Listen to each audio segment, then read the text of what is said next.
In college I thought Caleb was a joke.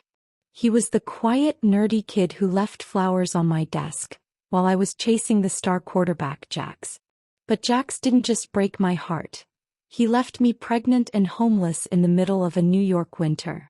As I stood in the path of a speeding car, ready to end it all, a black obsidian limo screeched to a halt. The man who stepped out wasn't just the king of Wall Street. He was the boy I had shattered 5 years ago. And for the first time in my life, the nobody was the only person who could save me. They say the 4 years you spend in college are the best years of your life. For me, they were a gilded cage. My name is Sienna, and back at Northwood University I was the girl everyone wanted to be, or the girl everyone wanted to be with. I moved through the halls like I owned the ground I walked on, draped in designer labels and shielded by a group of friends who only loved me for my status.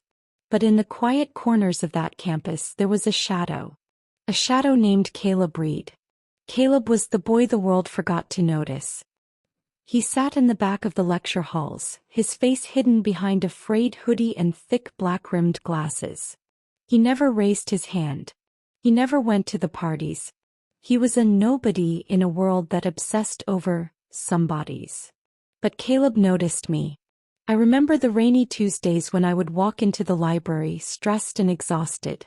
I'd find my favorite cubicle, and there, sitting on the oak table, would be a warm lie, exactly how I liked it, and a small hand-drawn bookmark tucked into my textbook. No name. No note. Just a quiet act of kindness from someone who expected nothing in return. I knew it was him. I caught him once, scurrying away as I approached. He looked like a startled deer, his eyes wide and filled with a terrifyingly pure devotion. I should have spoken to him then. I should have thanked him. But my world didn't allow for nobodies. Instead, I was blinded by the golden light of Jax Miller. Jax was the star quarterback. He was the king of the campus. When he walked into a room, the air seemed to move with him. He was handsome in a way that felt dangerous. Sharp jawline, a smile that promised heaven but hid a cold, calculated heart. Jax wanted me because I was the trophy that completed his collection. And I, in my youthful vanity, thought being his queen was enough. The breaking point happened during our senior year. It was the night of the Founders Gala. The entire campus was buzzing.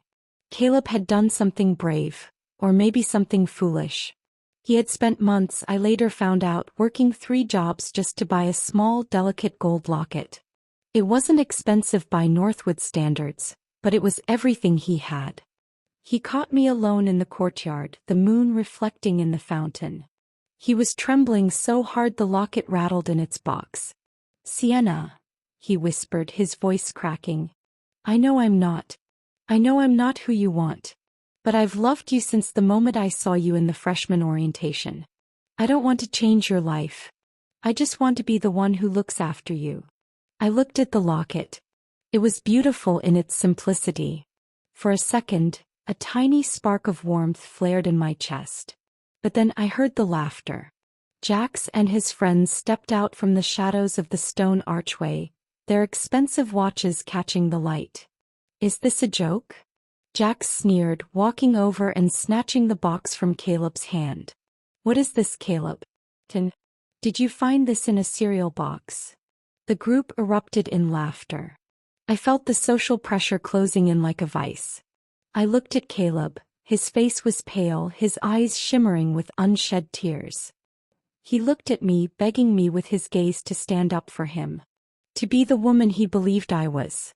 But I looked at Jax and then back at Caleb, and I felt a surge of cruel cowardice. "It's a bit much, don't you think, Caleb?" I said, my voice sounding foreign even to me. "We live in different worlds. You should stick to your books and leave the romance to people who know how to play the game." Jax tossed the locket into the fountain with a splash. "Go home, nerd. The queen is busy." Caleb didn't yell. He didn't even cry. He just looked at me, a long hollow stare that felt like a death sentence. He turned around and walked into the darkness, his shoulders slumped, his heart shattered on the stone floor. The next day Caleb Reed was gone. He withdrew from all his classes. His dorm room was emptied by noon. No one knew where he went, and honestly no one cared. Jax threw a party that night to celebrate our victory, and I drank until I forgot the look in Caleb's eyes. But as I stood on the balcony of the frat house watching the stars, I felt a sudden, sharp coldness in my chest. I had won the king, but I had destroyed a soul. I didn't know then that the nobody I had crushed would one day be the only man left standing in the ruins of my life. And I didn't know that Jax, my golden king, was about to lead me straight into a nightmare I couldn't wake up from. The year after Caleb disappeared, the world seemed to keep spinning in my favor. Jax and I graduated as the golden couple. We moved into a high-rise apartment in the city, paid for by his father's connections. On the surface, it looked like the fairy tale was continuing. But behind closed doors the gold was starting to peel, revealing the lead underneath. Jax wasn't a king anymore. He was a man obsessed with a glory that was fading. He spent his days at scouting combines and his nights at bars, chasing the ghost of his college fame. And I was his silent partner, the one who made sure his clothes were pressed and his ego was fed. But the more I gave, the less I received. The charming smiles he once gave me turned into cold glares. The I love yous became what's for dinner? Or why are you bothering me? The turning point came on a Tuesday, a cold, gray morning in November. I had been feeling off for weeks. A constant fatigue, a strange sensitivity to the smell of the very coffee Caleb used to leave for me. I sat on the bathroom floor of our luxury apartment, staring at the small plastic stick in my hand. 2 pink lines. For a moment, a flicker of the old sienna returned. I thought, this is it. This will save us. I thought a child would bring back the man who once whispered sweet nothings in the moonlight. I spent the whole day preparing. I cooked his favorite meal. I wore the dress he liked. I waited for him to come home, my heart pounding with a mixture of terror and hope. When Jax finally stumbled in, smelling of expensive whiskey and another woman's perfume, I told him. Jax, I whispered, taking his hand. I'm pregnant. We're going to be a family. The silence that followed was louder than any shout. Jax didn't hug me. He didn't smile. He slowly pulled his hand away as if my skin had turned into a burning coal. A family, he laughed, a jagged, cruel sound. Sienna, I'm 23. I have a trial with the NFL next month. You think I'm going to spend my career changing diapers? You think I'm going to let some mistake tie me down to this apartment forever? A mistake. I felt like he had slapped me. Jax, this is our child. No, he said, his eyes turning into chips of ice. This is your problem. I'm leaving for LA tomorrow. My bags are already packed. I wasn't going to tell you until I was at the airport, but honestly, this makes it easier. I'm done, Sienna. I'm done with the bills, I'm done with the drama, and I'm definitely done with you. He walked into the bedroom, grabbed 2 suitcases he had hidden in the closet, and walked toward the door. You can't do this. I screamed, grabbing his arm. I have no money. My parents, they aren't speaking to me because of you. Where am I supposed to go? Jax stopped at the threshold. He reached into his wallet, pulled out 3 $20 bills and tossed them on the floor. Consider that your first month of child support, he sneered. Don't call me. Don't find me. If you try to ruin my reputation with this, I'll make sure the world knows you were just a groupie who couldn't keep her legs shut. The door slammed. The sound echoed through the empty apartment, a final punctuation mark on my life as I knew it. The months that followed were a blur of desperation. The landlord evicted me 3 weeks later. My friends, the ones who drank my champagne and laughed at my jokes, blocked my number the moment I asked for a couch to sleep on. My parents, traditional and stern, told me I had disgraced the family and that their doors were closed until I fixed my mess. I sold my designer bags. I sold my jewelry. One by one, the relics of my past life were traded for cheap motel rooms and cold sandwiches. By the time I was 6 months pregnant, I was down to my last $10. I found myself in New York City, a ghost among millions. I spent my days in public libraries just to stay warm, and my nights shivering in the corners of bus stations. My feet were swollen, my stomach was heavy, and my spirit was completely broken. I remembered Caleb. Every night as I laid my head on a bundle of my own clothes, I thought of him. I thought of the gold locket at the bottom of the fountain. I thought of the way he looked at me like I was a goddess. I realized then that I had traded a man who would have died for me for a man who wouldn't even live for his own child. It was a Tuesday again, the same day Caleb left, the same day Jax left. A heavy snow was falling over Manhattan, turning the streets into a beautiful, deadly white. I stood on the corner of Fifth Avenue, my thin coat soaked through. I looked at the shimmering lights of the high-rise buildings and realized I had nowhere left to go. No more motels. No more friends. I walked toward the bridge, the wind whipping my hair across my face. I looked down at the dark, rushing water of the Hudson River. "I'm sorry, Caleb," I whispered into the wind. "I'm sorry I didn't see you. I'm sorry I destroyed the only good thing I ever had." I stepped off the curb, not looking at the traffic. I just wanted the cold to stop. I just wanted the hunger to end. I closed my eyes as the roar of an engine grew louder, a pair of brilliant white lights blinding me through my eyelids. I waited for the darkness. I waited for the peace. But instead of the impact, I heard the scream of tires and the smell of expensive, burning rubber. I didn't feel the impact. I didn't feel the cold steel of a bumper crushing my bones. Instead, I felt a gust of wind so strong it nearly knocked me over. Then the silence. A silence so heavy it seemed to swallow the entire city of Manhattan. I opened my eyes, my breath coming in ragged white plumes. There, inches from my knees, was the grille of a car that looked like it belonged in a museum. A matte black Rolls-Royce, its spirit of ecstasy ornament gleaming under the streetlights like a silver ghost. The door didn't just open, it glided. A pair of polished leather boots stepped into the slush of the gutter. Then a long, charcoal-colored cashmere coat. The man who stepped out didn't look like he belonged in the rain. He looked like he owned the rain. He stood nearly 6'2", his shoulders broad, his presence radiating an aura of terrifying, quiet authority. "Sienna." The voice hit me like a physical blow. It wasn't the high-pitched, stuttering voice of the boy from the library. This voice was a deep, resonant baritone, smooth as aged bourbon and cold as the winter air. I looked up, my wet hair clinging to my face. My heart stopped. The glasses were gone. In their place were eyes so sharp, so piercingly blue, they seemed to see right through my skin to the shattered remains of my soul. His jawline, once soft and boyish, was now a sharp, stubbled edge of granite. "Caleb," I whispered, my voice breaking. He didn't move for a long moment. He just looked at me. He looked at my soaked, thin coat. He looked at my swollen, purple feet in their cheap sneakers. And then his gaze dropped to my stomach. I saw a flash of something in his eyes. Not pity, but a raw, agonizing pain that lasted for only a split second before it was masked by a wall of ice. He turned to the man standing by the driver's side, a massive bodyguard who looked like he was carved out of shadows.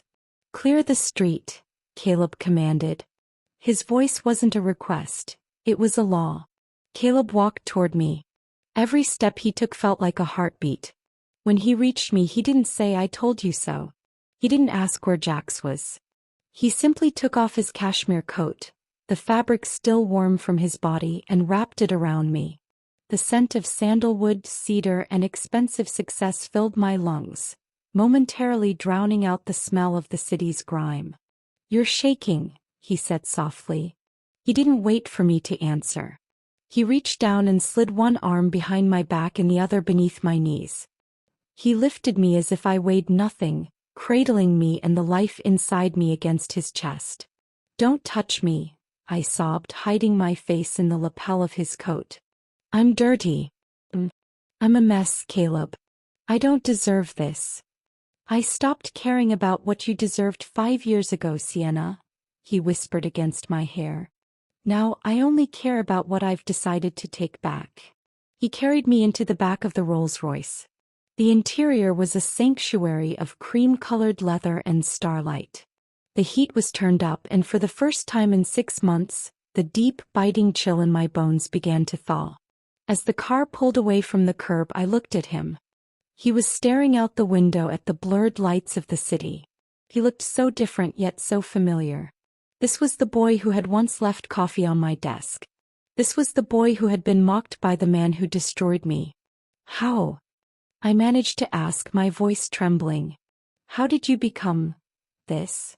Caleb didn't look at me. He kept his gaze on the rain-streaked glass. When I left Northwood, I had 2 options, Sienna. I could die from the shame, or I could build an empire so big that I'd never have to look up at anyone ever again. I chose the empire. He finally turned to look at me, and the intensity of his gaze made me catch my breath. I spent 5 years erasing the boy you knew, he said. I built the Reed Global Group. I bought the companies that turned their backs on me. I became the man people fear.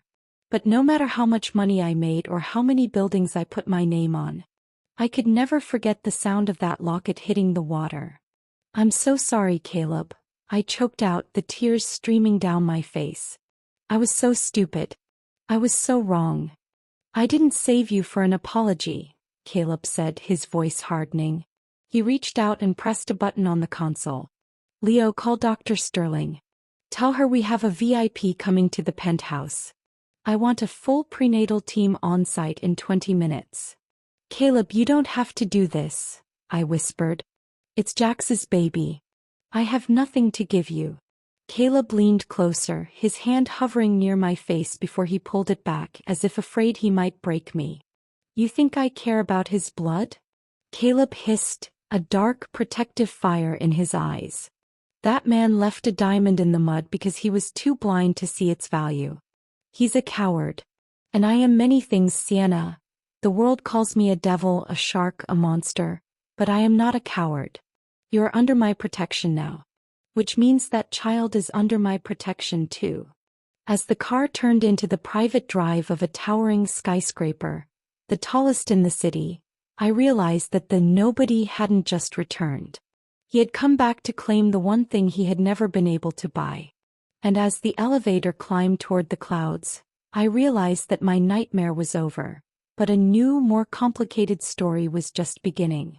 The penthouse didn't feel like a home. It felt like a sanctuary built on the edge of the world. Floor-to-ceiling glass revealed a New York City that looked like a carpet of diamonds, but inside, the air was warm and smelled of vanilla and clean linen. I woke up in a bed that felt like a cloud. The sheets were Egyptian cotton, cool against my skin. For a moment I panicked, my hand flying to my stomach. But then I felt it, the steady rhythmic kick of the life inside me. I wasn't on a bus station bench. I wasn't freezing. He's okay. The voice came from the shadows near the window. Caleb was sitting in a velvet armchair, his tie loosened, his shirt sleeves rolled up to reveal forearms that were lean and powerful. He had a glass of amber liquid in his hand, but he wasn't drinking. He was just watching me. The doctor stayed until 3 a.m, Caleb said, his voice a low rumble. You were severely dehydrated. Malnourished. But the baby is resilient. He's a fighter, Sienna. Just like you. I sat up slowly, the silk nightgown I was wearing, presumably provided by his staff, sliding over my shoulders. Caleb, I don't know how to thank you. I don't have anything left to give. Caleb stood up and walked toward the bed. In the soft light of the morning sun, the hardness of his face seemed to soften just for a second. He sat on the edge of the mattress, the weight of him shifting the world toward him. You keep saying that, he murmured. You keep talking about what you can give me. You still think the world is a series of transactions, don't you? That's what Jax taught you. That love is a currency you spend until you're bankrupt. I looked down at my hands. Isn't it? I spent everything I had on him and he left me with nothing. Caleb reached out. His fingers hovered near my cheek, hesitant, before he finally tucked a strand of hair behind my ear. His touch was electric, a ghost of the boy who used to leave flowers on my desk, wrapped in the strength of the man he had become. Jax is a scavenger, Caleb said, his eyes darkening. He takes what is beautiful and consumes it. I am a builder. I take what is broken and I make it untouchable. He stood up and paced the length of the room. I've spent the morning making calls. Jax Miller is currently in LA, trying to charm his way into a secondary league team. He has no idea where you are. He thinks you disappeared into the gutters of Manhattan. Let him think that, I whispered. I never want to see him again. Oh, you won't, Caleb said, a cold, predatory smile touching his lips. But he will see you. He will see you on the news. He will see you at the galas. He will see you as the one thing he can never have again. He turned back to me, his expression becoming serious. Sienna, your child needs a name. Not Jax's name. A name that carries weight. A name that ensures no landlord will ever knock on his door and no bully will ever pick on him in a courtyard. My heart began to race. What are you saying, Caleb? Marry me, he said. It wasn't a question. It was a declaration. Not because I'm in love with the girl from college anymore. That girl is gone and so is the boy she rejected. Marry me because it's the only way I can legally shield you. I want to adopt that child. I want to give him the Reed name. I want the world to know that if they touch you, they are declared war upon by me. A marriage of convenience? I asked, my voice trembling. Caleb walked back to the bed and leaned down, his face inches from mine. The scent of his expensive cologne and the warmth of his breath filled my senses. It can be whatever you want it to be, he whispered. If you want a contract, I'll have my lawyers draw it up. Separate rooms, separate lives, just a shared name. But, he paused, his gaze dropping to my lips. But if you want a home, if you want the man who never stopped looking for you, then that's here too. I looked at him, the nobody who had become a king. I thought of the 5 years of pain and the 5 years he spent building an empire out of his heartbreak. Why me, Caleb? I choked out. After everything I did to you, why would you still want me? Caleb reached out and took my hand, his thumb tracing the knuckles. Because, Sienna, when I was that boy in the library, you were the only light I had. And even when you tried to put that light out, I realized I'd rather live in the shadows of your memory than in the sunlight of anyone else's presence. I pulled him closer, my forehead resting against his. For the first time in years, the crushing weight in my chest vanished. Yes, I whispered. Yes, Caleb. I'll marry you.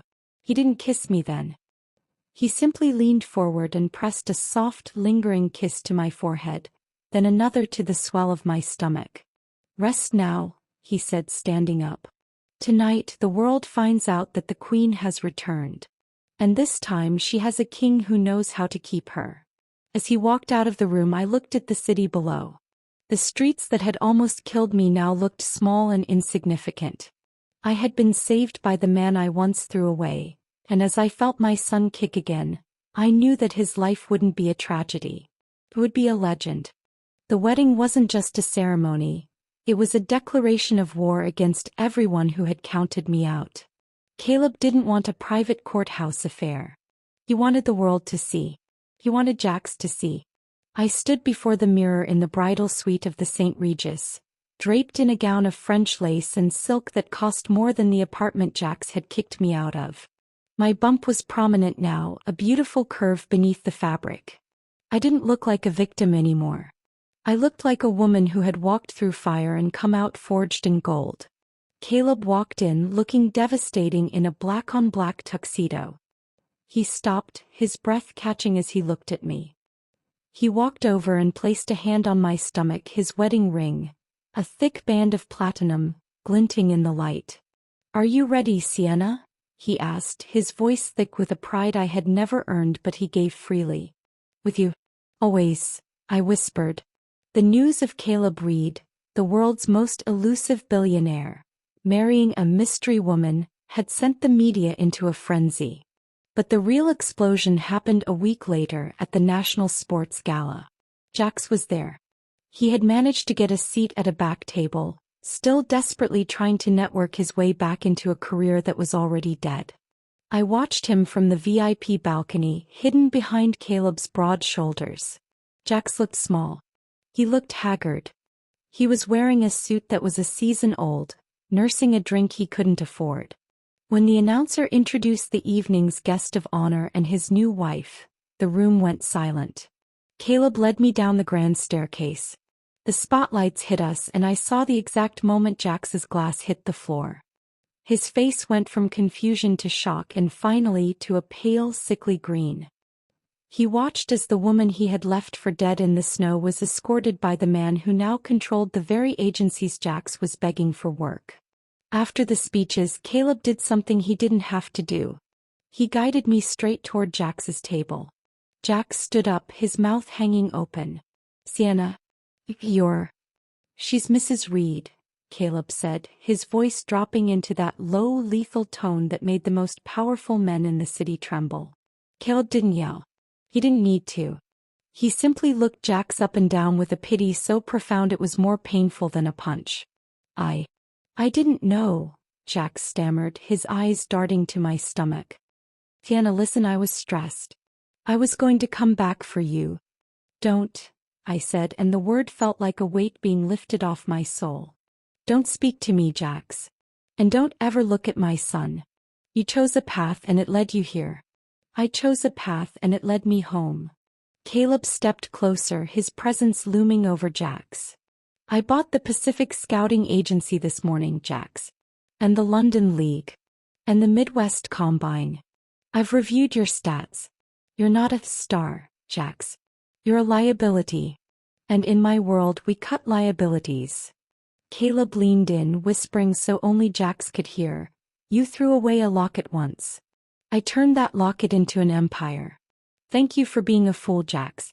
You gave me the only thing I ever wanted." We walked away, leaving Jax standing in the ruins of his ego. It was the last time I ever saw him. 3 months later, the penthouse was filled with a different kind of sound. Not the sound of wind or rain, but the soft, rhythmic breathing of a newborn. Leo Caleb Reed had arrived in the middle of a spring thaw. I sat in the nursery watching Caleb, the executioner of Wall Street, the man the world feared, awkwardly trying to change a diaper with his massive hands, a look of intense concentration on his face. He looked up at me and grinned, a real boyish grin that reminded me of the library 5 years ago. "I think he has your eyes, Sienna," Caleb whispered, picking up the baby and rocking him with a tenderness that brought tears to my eyes. "And he'll have your heart, Caleb," I replied, walking over to wrap my arms around them both. "He'll be a man who knows that true strength isn't in how loud you can shout, but in how long you can stay." I had started my journey looking for a king in a football jersey, only to find that the real treasure was the boy in the hoodie who never stopped waiting for me. The nobody had saved the queen, and in doing so we had created a kingdom of our own, one built on a foundation of mercy, second chances, and a love that was worth every second of the wait. And that, my friends, is the story of Sienna and Caleb, a reminder that life has a way of coming full circle, and that the person you ignore today might be the only one who can save you tomorrow. If this story touched your heart, please subscribe to English Story with Masha. We put so much love and detail into these long-form stories to bring you a truly cinematic experience, and your support means the world to us. Hit that like button if you think Jax got exactly what he deserved. And I want to hear from you. Comment the word miracle if you believe in second chances. It helps our community grow and tells the YouTube algorithm that you want more stories like this one. Don't forget to check out our other billionaire romances on the screen right now. Until next time, remember, your story isn't over yet. The best chapters are usually the ones you never saw coming. Have a wonderful day and enjoy the love, everyone.